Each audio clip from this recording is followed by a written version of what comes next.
WhatsApp my वीसीएंस, क्या हाल चाल।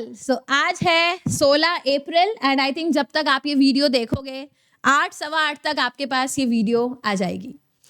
And आज से एग्जैक्टली 30 डेज, एग्जैक्टली 30 दिन बाद 17 मई 2026 इसी टाइम के अराउंड आप एकदम फ्री फील कर रहे होगे, because you will be done with the exam जिसके लिए कई बच्चे लास्ट 1.5 साल से 2 साल से 3 साल से मेहनत कर रहे हैं। 17 मई 2026 आपका जेईई एडवांस का एग्जाम है जिसके लिए आपने बहुत मेहनत करी है। मैम हमें ये सारी चीजें पता है, हमें ये भी पता है कि 30 दिन बचे एग्जाम को, तो आप आज ये डिस्कशन क्यों कर रहे हो? मैं आज एक बात बताती हूँ। आज एक बच्ची से मैं मिली, ठीक है, और उसने आते ही मेरे से एक क्वेश्चन किया कि मैम ये 30 दिन में आप मेरे को बताओ मेरा सिलेक्शन हो जाएगा, क्या मैं IIT जा सकती हूँ? मैंने उस बच्ची से बात करनी शुरू करी कि जनवरी तुम्हारा कितना परसेंटाइल था? शी सेड 97 पॉइंट समथिंग था। फिर मैंने कहा तब एडवांस की तैयारी करी थी? शी सेड मैम नहीं, क्योंकि जनरल कैटेगरी में 97 में मुझे कुछ मिलेगा नहीं, तो मेरा पूरा टारगेट अप्रैल अटेम्प्ट था। अप्रैल का पेपर कैसा हुआ? मैम एक्सपेक्टेड है 99 प्लस मेरी आ जाएगी, दैट्स गुड मैम, बट मैंने अब तक जेईई एडवांस को कभी उतना फोकस किया नहीं, बिकॉज मेरी अंदर से हिम्मत ही नहीं हुई। और अब जब मेरा मन कर रहा है मुझे एडवांस करनी है, तो अब मेरी हिम्मत इसलिए नहीं हो रही क्योंकि अब सिर्फ 30 दिन बचे हैं। उसने मेरे से स्ट्रेट फॉरवर्ड एक क्वेश्चन पूछा कि 30 दिन में मैं ऐसा क्या ही कर लूंगी, क्योंकि सभी लोग मुझे ये बोल रहे हैं कि अगर अभी तक एडवांस नहीं किया तो अभी तक तुम कुछ नहीं कर पाए और आगे भी कुछ नहीं कर पाओगे। तो मेरा जो कॉन्फिडेंस है ना वो पूरा का पूरा खत्म हो चुका है, बिकॉज मैं 30 दिन में पता नहीं क्या ही कर लूंगी। तो मैंने उस बच्ची को एक लाइन बोली एंड आई थॉट, जितने भी मैं तुम लोगों के कमेंट्स देखती हूँ, मैसेजेस देखती हूँ, है ना, जो तुम मेल्स भेजते हो, ये सारी चीजों से मुझे ये चीज तो समझ आती है कि जैसे जैसे एग्जाम पास आता है ना, तुम्हारे अंदर एक एंजाइटी और एक सेल्फ डाउट आ जाता है कि पता नहीं हम क्या ही कर लेंगे। तो मेरी बात को सभी बच्चे ध्यान से सुनेंगे। जनवरी में हमारा जो भी रिजल्ट था उसको हम चेंज नहीं कर सकते। आज इस पॉइंट ऑफ टाइम पे तुम्हें कौन सा कॉलेज मिलेगा ना, ये ऑलरेडी तुम अपने अप्रैल अटेम्प्ट में कर आए हो, इट हैज बीन डिसाइडेड, जिसको तुम चेंज नहीं कर सकते। 20 अप्रैल को तुम्हारा रिजल्ट आ जाएगा। लास्ट ईयर 17 अप्रैल को आपकी फाइनल आंसर की आई थी, आज 17 अप्रैल है, आज नहीं तो कल फाइनल आंसर की आ जाएगी, कल परसों तक रिजल्ट आ जाएगा। जो भी रिजल्ट आएगा ना वो already it has been done, उसको तुम चेंज नहीं कर सकते। जो तुम पेपर में करके आए थे उसके कॉरेस्पॉन्डिंग तुम्हें जो कोई भी कॉलेज है वो मिल जाएगा। मुझे एक बात बताओ, अगर 30 दिन तुमने मेहनत कर ली, do you have anything to lose? कुछ हाथ में ऐसा है जो चला जाएगा अगर हमने 30 दिन मेहनत कर ली? नहीं जाएगा ना। मुझे ये नहीं पता कि तुम इस 30 दिन में IIT जाओगे या नहीं जाओगे, मगर मुझे ये पता है कि अगर 30 दिन तुमने ढंग से मेहनत कर ली ना, अपने ऊपर विश्वास रख के डेली कंसिस्टेंट बेसिस पे बच्चे तुमने मेहनत कर ली ना, तो वो जो IIT जाने का रास्ता है शायद वो खुल जाएगा। मगर अगर अभी ख्याली पुलाव बनाते रह गए, अभी बस यही सोचते रह गए कि मेरा होगा मेरा नहीं होगा, 30 दिन में मैं क्या ही कर लूंगा, इन सब से तो IIT नहीं जा पाओगे, ये फॉर श्योर है। अब मैम ये 30 दिन में मैं ऐसा क्या करूं कि मेरा वो जो सपना है IIT जाने का शायद वो पूरा हो जाए? मेरी बात को ध्यान से सुनना। अगर हमारे पास एनफ टाइम होता ना, मैं कहती तुम सब कुछ करने की कोशिश करो। मोटा मोटा भी अगर मैं तुम्हें बताऊं, तुम्हारे पास फिजिक्स, केमिस्ट्री, मैथ्स को मिला करके लगभग 90 चैप्टर्स है ना, 90 चैप्टर्स। और अगर मैं ऑन एन एवरेज एक एवरेज बच्चे की बात करूं जिसने जेईई मेंस में जिसका कट ऑफ क्लियर हो गया है, उसकी इतनी तैयारी तो जरूर है कि वो डेली बेसिस पर हद तुम कितना कर लोगे? तुम एक चैप्टर डेली बेसिस पे कर सकते हो, इससे ज्यादा नहीं कर सकते। कोई बच्चा खींच कर 1.5 चैप्टर कर लेगा, 1.25 चैप्टर कर लेगा, इससे ज्यादा थोड़ी ना पर डे तुम चैप्टर कर सकते हो। कितने दिन बचे हैं हमारे पास? 30 दिन। तो मुझे ये 90 चैप्टर्स करने ही नहीं है, क्योंकि मैं सब कुछ करने जाऊंगी तो मैं कुछ भी नहीं कर पाऊंगी। मुझे इन 90 में से केवल और केवल 30 चैप्टर्स को ही स्ट्रॉन्ग करना है, केवल 1/3 पोर्शन को ही तुम स्ट्रॉन्ग करो। थोड़ा सा और स्ट्रेच कर सकते हो तो 40-45 चैप्टर्स तक चले जाओ, दैट्स इट। सब कुछ नहीं कर पाओगे। सो अगर मैं मोटा मोटा 30 चैप्टर्स लगाऊं तो फिजिक्स के 10 चैप्टर्स, केमिस्ट्री के 10 चैप्टर्स, मैथ्स के 10 चैप्टर्स, ये 30 चैप्टर्स पे तुम्हें फोकस करना है अगले 30 दिन तक। मैम बाकी का जो छूट जाएगा वो छूट गया, अगर उसके बारे में सोचना था तो पहले सोचना था, अब उसके बारे में सोचने का टाइम नहीं है, क्योंकि सोचते सोचते टाइम निकल जाएगा। तो अब सबसे पहले सभी बच्चों को क्या करना है, एक A4 साइज का वो जो पेपर होता है वो लेना है और इस पे ये 30 चैप्टर्स की लिस्ट बना देनी है, एक में फिजिक्स, एक में केमिस्ट्री, एक में मैथ्स। और अगले 30 दिन मुझे केवल इन्हीं चैप्टर्स पे फोकस करना है। मैम ये कौन से चैप्टर्स है? अभी 1-2 दिन पहले निशांत सर और मैंने लाइव आपके साथ ये डिस्कशन करा था ना, तो जो लास्ट 10 इयर्स के मोस्ट वेटेड हमारे चैप्टर्स हैं, हाईएस्ट वेटेज वाले चैप्टर फॉर जेई एडवांस, इसकी पूरी डिस्कशन करी थी। तो इस सेशन का लिंक भी मैं वीडियो के डिस्क्रिप्शन में डलवा दूंगी। जिन बच्चों ने सेशन को नहीं देखा, सबसे पहले सेशन देखेंगे। इस सेशन के माध्यम से तुमको ये पता चलेगा कि वो कौन से केमिस्ट्री के 10 चैप्टर्स हैं जिन पे मुझे फोकस करना है। ना 11वें पे करना है, ना 12वें पे करना है, इन 10 चैप्टर्स पे पूरा 100% फोकस कर लो। अच्छा, केमिस्ट्री में पर्टिकुलरली बड़े सारे डिलीटेड चैप्टर्स है, जैसे सॉलिड स्टेट हो गया, सरफेस केमिस्ट्री हो गया, स्टेट्स ऑफ मैटर हो गया, जो आसान है। और अगर किसी बच्चे ने पहले से पढ़ रखे इन चैप्टर्स को, एक बार रिवाइज करोगे, मतलब +4 आना बड़ा आसान हो जाता है। तो सबसे पहले तो you need to make sure कि दीज आर द 10 चैप्टर्स जो मुझे अच्छे से करने हैं। अब मैम एक बात बताओ, करने कैसे हैं? थ्योरी तो मैंने जेई मेंस में भी पढ़ी थी, बट आपने मेंस की थ्योरी पढ़ी थी। अब इन्हीं 10 चैप्टर्स में ऐसे काफी सारे पॉइंट्स होते हैं जो एडवांस स्पेसिफिक होते हैं। केमिस्ट्री में बड़ी सारी नेम रिएक्शंस है जो मेंस में नहीं है, एडवांस में।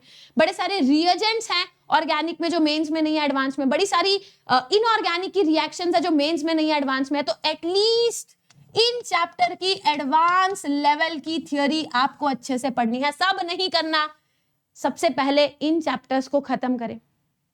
मैम ये 30 चैप्टर्स की थ्योरी करने के बजाय मैं 60 चैप्टर्स की थ्योरी ना कर लूं? नहीं करो, नहीं तो पेपर में वही होगा। देखने में तो ऐसे लग रहा है सब कुछ आता है, मगर करने जा रहा हूं तो एक क्वेश्चन नहीं बनता। वो सिचुएशन ही नहीं लानी, हमें पूरा पेपर अटेम्प्ट ही नहीं करना। अगर तुम 40% पेपर भी ढंग से अटेम्प्ट कर लेते हो, सर ने भी तुम्हें बताया था AIR 5000 से नीचे आ जाएगी, लेस देन 5000 रैंक तुम ले पाओगे अगर 40% पेपर भी तुमने अच्छे से कर लिया।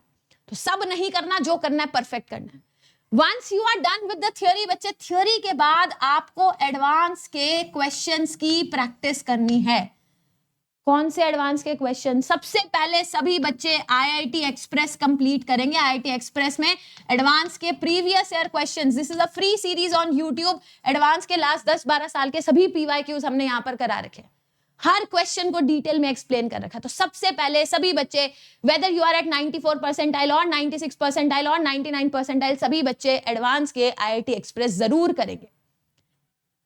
अब इसके बाद तुम्हें एडवांस के और नए क्वेश्चंस की प्रैक्टिस करनी है, सो दैट दिमाग खुले। जब तक दिमाग को सोचना नहीं आएगा, पेपर में नए क्वेश्चन को देख के दिमाग नहीं चलता। एडवांस में तो बहुत सारे आते हैं ना, मल्टी करेक्ट है, सिंगल करेक्ट है, पैराग्राफ है, न्यूमेरिकल है, इंटीजर है, मैच द फॉलोइंग है, कितने सारे वैरायटी के क्वेश्चंस हैं, +4 है, -2 है। इन सब की प्रैक्टिस करनी है। तो you need to make sure जिस एक चैप्टर को आप कंप्लीट कर रहे हो थ्योरी से, उसी एक चैप्टर के एडवांस के IIT एक्सप्रेस भी कर रहे हो, एडवांस के नए क्वेश्चंस भी कर रहे हो, जो मे भी तुम प्रैक्टिस शीट से कर सकते हो, या जो बैच की DPPs है तुम उससे कर सकते हो। मतलब 20-20 सवाल की प्रैक्टिस शीट है और बढ़िया लेवल की प्रैक्टिस शीट है। अभी I will show you the practice sheet also. लगा डालो, कहते हैं ना, रगड़ के कर लो, खत्म कर लो। मतलब इतना फाइट करो क्वेश्चन के साथ, जहां अटकोगे वीडियो सॉल्यूशन देखोगे, बट पहले फाइट करो क्वेश्चन के साथ। इतना करना है। अब इतना करने से मैम हो जाएगा सिलेक्शन? बच्चे मैं दोबारा बोल रही हूँ, सिलेक्शन होगा या नहीं होगा, अगर डेली ये सोच के पढ़ाई करोगे होगा तो मैं पढ़ाई करूंगा, ऐसे थोड़ी ना सिलेक्शन होता है। पहले मेहनत मांगती है। मेरे एक सर बोलते थे कि पहले गधे की तरह मेहनत करो, तब जाके आगे चल के राजा की तरह रूल करोगे। अभी हमारा टाइम है उस गधे की तरह मेहनत करना, गधे की तरह, और स्मार्टली मेहनत करना। सब कुछ नहीं करने जाना, लिमिटेड करो, बट जो भी टॉपिक्स उठा रहे हो उसके डेप्थ में जाओ, सो दैट अगर वहां से कोई क्वेश्चन आए तो मेरा बन जाए। अभी तुम्हारे एडवांस के टेस्ट शुरू हो जाएंगे। अब ये भी कई बच्चों को आदत ही नहीं होती है, दिन में 2-2 टेस्ट, पेपर 1 पेपर 2, ये आदत ही नहीं होती। हमारा दिमाग सैचुरेट हो जाता है, चलना बंद हो जाता है। तो उन एडवांस के टेस्ट, पूरा टेस्ट का शेड्यूल बना दिया, एडवांस के टेस्ट देने आपको स्टार्ट करने हैं। ज्यादा नहीं करना, हर 10-10-10 30 चैप्टर्स के लिए इतना परफेक्ट डिटेल में करके रख लो। इस 30 दिन में जितना तुमसे बेस्ट बनता है उतना करो। सब कुछ करने जाओगे बच्चे, अंत में यही होगा, पेपर खोलोगे लगेगा यार पढ़ तो रखा है, बट अंत में क्वेश्चन का आंसर नहीं आएगा, सॉल्व नहीं कर पाओगे। कम बट परफेक्शन के साथ। और डेली अपने आप को ये बोलना बंद कर दो, होगा तो मैं पढ़ाई करूंगा, ऐसा नहीं होता। पहले पढ़ो, बाद में रिजल्ट डिसाइड करेगा कि तुम्हारा IIT जाना साकार है या नहीं है। अभी पढ़ाई का टाइम है, अभी सोचने का टाइम नहीं है। समझ आ गया सभी को? तो सबसे पहले सभी बच्चे ये जो टॉप चैप्टर्स की वेटेज एनालिसिस है, सबसे पहले इस वीडियो को देखें, एक लिस्ट बनाएं जहां पर ये 30 चैप्टर्स लिखो, अगले 30 दिन का टारगेट लिखो, और रोज एक 1-1.5 चैप्टर निपटाते चले जाओ। किसी दिन टफ चैप्टर है तो एक ही हो पाएगा, किसी दिन थोड़ा सा हल्का चैप्टर है तो 1.5 या 2 चैप्टर तक स्ट्रेच कर लो। मतलब लिमिट तो है ही नहीं ना किसी चीज की। जितना तुम पढ़ोगे डेली बेसिस पे 15 से 16 घंटे की पढ़ाई करना जरूरी है जरूरी। इतना रिगरस कंपटीशन है, इतना वो कट थ्रोट कंपटीशन है कि बाकी बच्चे पढ़ रहे हैं तो तुम्हें भी पढ़ना पड़ेगा, तब जाके एक अच्छी सीट तुम सिक्योर कर सकते हो। बाकी जितने भी बच्चे एडवांस बैच को फॉलो कर रहे हैं, बैच 2 को फॉलो कर रहे हैं बच्चे, ये सारी तुम्हारे सेशंस है। जैसे D and F block element का एक प्रॉपर सेशन है, इसमें जितना भी एडवांस लेवल का चीज होगा मैं इसी 2.5 से 3 घंटे के सेशन में तुम्हें सिखा दूंगी। जैसे हाइड्रोजन एंड एस ब्लॉक का है, पी ब्लॉक एलिमेंट्स का सेशन है, ये देखो हाइड्रोजन एंड एस ब्लॉक का, ये डिलीटेड है ना, बट इतना मैं तुम्हें सिखाती जाऊंगी कि ये तुम्हें अपने फिंगर टिप्स पे करना है। जैसे ही सेशन तुमने अटेंड किया, नोट्स अच्छे से बनाओ, लास्ट में डेली बेसिस पे रात को सोने से पहले रिविजन करो, नहीं तो सब भूल जाओगे। जैसे ही तुमने सेशन अटेंड कर लिया, इस तरीके की प्रैक्टिस शीट सॉल्व करो। ये मल्टी करेक्ट क्वेश्चंस हो गए, पैराग्राफ क्वेश्चंस हो गए, ये देखो मैच द फॉलोइंग हो गया, सिंगल करेक्ट न्यूमेरिकल हो गया, हर तरीके के क्वेश्चंस है, लास्ट में आंसर की होती है। करो, फाइट करो क्वेश्चन के साथ। जब तक फाइटिंग स्पिरिट नहीं बनेगी तब तक ऐसे ही लगता है कि टीचर खड़ा होता है तो मेरे से सब बन जाता है, टीचर नहीं होता तो मैम सब्जेक्ट बड़ा मुश्किल है। फाइट करने वाली स्पिरिट, ये 30 दिन इतना फाइट करो सब्जेक्ट के साथ कि मतलब रात को सपने में भी आने लग जाए कि भाई एडवांस की दुनिया में हम जी रहे हैं, और जियो उस दुनिया को। ये 30 डेज अगर तुमने अच्छे से मेहनत कर ली ना, these will be the best 30 days of your life. इसके बाद तुम्हें रिग्रेट नहीं होगा, चाहे तुम IIT जाओ या ना जाओ, बट अपने साथ कोई रिग्रेट लेके नहीं जाना, काश मैंने कर लिया होता। अभी टाइम है, इस काश को मेक इट डू, कर लो, करो। एंड दोबारा मैं बोल रही हूँ, मेरे अंदर से एक ही चीज निकल रही है, बच्चे करो। जितना करोगे, जितना रगड़ोगे, उतना अच्छा रिजल्ट। वो कहते हैं ना, जितना मतलब प्रेशर में वो हीरा तभी चमकता है ना जब उसमें बड़ा ज्यादा प्रेशर वो लगता है। अभी तुम्हारी वही सिचुएशन है, अभी प्रेशर है, पर जब रिजल्ट आएगा ना, निखर के बाहर आओगे। तो अभी अपने ऊपर काम करो, जितनी मेहनत कर सकते हो मेहनत करो, and make these 30 days the best days of your life. ठीक है, चलिए, so that is it from my side. अब लग जाओ, और सभी बच्चे नीचे मुझे ये लिखकर बताएंगे कि हमने वो 30 चैप्टर्स लिख लिए हैं और आज से मैं स्टार्ट कर रहा हूं। बस this is the only thing I need in the comment section. I don't need कि मुझे IIT दिल्ली जाना है या IIT बॉम्बे जाना है। अभी बस मुझे तुमसे यही चाहिए, मैम मैंने स्टार्ट कर दिया, दैट्स इट। बस इतनी डिटर्मिनेशन अगर अंदर से होगी, तुम कर लोगे। चलिए, thank you so much, take care, bye bye.